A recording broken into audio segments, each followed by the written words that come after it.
సైందో movie review starring by Venkatesh garu and directed by Sailesh Kolanu. Sailesh Kolanu అంటే మనందరికీ తెలుసు, హిట్ ఫ్రాంచైజీస్తో వచ్చి తనదైన మార్క్ నోట్ అయితే ఎస్టాబ్లిష్ చేశారు. వెంకటేష్ గారు 75th ఫిల్మ్గా ఈ సైందో మూవీ అయితే ఇవాళ అయితే రిలీజ్ అయింది. అది ఎలా ఉంటుందో చూద్దాం.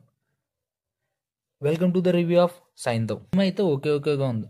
ఎందుకంటే మామూలుగా మొత్తం యాక్షన్ మొత్తం full and full action entertainment చూపిస్తే మనకి ఎక్కడ సినిమాలో ఎమోషన్ అనేది కనిపించదు. మనం ట్రైలర్లో చూసినప్పుడు అనుకుంటాం పాప ఉంటే ఖచ్చితంగా ఏదో ఒక ఎమోషన్ అయితే వర్కౌట్ ఉంటుంది, అలాంటిది వెంకటేష్తో పెట్టుకుంటే ఒక ఫ్యామిలీ ఎంటర్టైన్మెంట్ అయితే ఉంటుంది అనుకుంటాం. కాకపోతే పాపతో ఎమోషన్ అనేది అంత ఎక్కువగా పండలేదు. మన డైరెక్టర్ గారు కూడా దాన్ని ఎక్కువగా డీల్ చేయలేదు అన్నట్టుగా అనిపిస్తుంది. కాకపోతే స్టోరీ పరంగా చూసుకుంటే యాక్షన్ మాత్రం చాలా బాగుంది. ఈ మధ్య జాన్ విక్ సినిమాలు చూసిన తర్వాత యాక్షన్ ఏ సినిమాలోనే తక్కువ ఉండట్లేదు.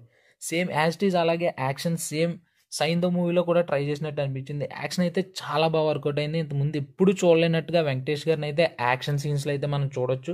కాకపోతే స్టోరీ పరంగా చూసుకున్న, ఒక ఎమోషన్ పరంగా చూసుకున్న, ఆ పాప క్యారెక్టర్ ఎస్టాబ్లిష్మెంట్ వరకు ఓకే, కానీ ఆ పాపది వెంకటేష్ గారిది అయితే ఎమోషన్ అయితే వర్కౌట్ అవ్వలేనట్టుగా అనిపిస్తుంది. యాక్షన్ గురించి అయితే మీరు అసలు పట్టించుకోవసరం లేదు, చాలా బాగుంది.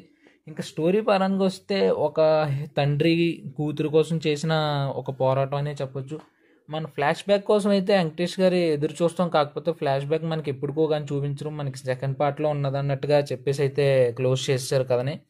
ఇంకా యాక్టర్స్ పరంగా చూసుకుంటే వెంకటేష్ గారు మనకు తెలిసింది కదా, సూపర్, చాలా బాగా చేశారు. పాప కూడా పర్లేదు. హీరోయిన్ కూడా తనకి ఇచ్చిన రోల్ వరకు చాలా బాగానే చేశారు.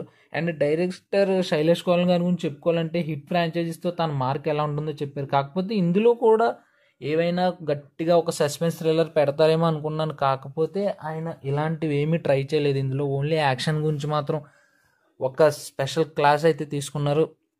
ఓవరాల్గా సినిమా చూసుకుంటే కనుక సినిమా మొత్తం ఫస్ట్ హాఫ్ కొంచెం బోర్ కొట్టింది, సెకండ్ హాఫ్ అయితే కొంచెం పర్లేదు, చూడొచ్చు. యాక్షన్స్ చాలా ఎక్కువ ఉన్నాయి అండ్ ఎమోషన్స్ అయితే తక్కువ. ఓవరాల్గా ఎక్స్పెక్టేషన్స్ ఎక్కువ పెట్టుకొని వెళ్ళకండి, ఒక యావరేజ్ ఎక్స్పెక్టేషన్తో వెళ్ళండి, సినిమా అయితే మీకు నచ్చుతుంది. టోటల్గా రివ్యూ రేటింగ్ అయితే ఒక 2.5 out of 5 అయితే ఇవ్వచ్చు.